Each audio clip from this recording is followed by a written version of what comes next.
7 go 1 2 3 4 5 6 7 8 এটা করার পরে হাতটা রাখো এখানে 1 2 3 4 5 6 7 8 হাতটাকে ব্রেক করবে না, স্মুথ নিয়ে যাও, ঠিক আছে? আর এটাতে একটা জিনিস করো, নেকটা না এদিকে রাখবে এরকম ভাবে। একবার করো 5 6 7 গো 18 बरस की कवारी कली थी घूंघट में मुखरा छुपा के चली थी।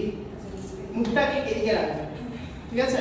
দুবার রিপিট করলাম, এটা রিপিট করার পর এই পাটা সামনে নিয়ে যাবে, লেফটটা হাতটা এখানে তিনবার ঘোরাবো 1 2 3 4 4 এতে জাস্ট একটা বিট আছে, ওখানে ঝটকা দিয়ে এখানে টানবে, এখানে লাস্ট বিটটা আসবে, ঠিক আছে? আবার করো 5 6 7 গো 1 2 3 4 5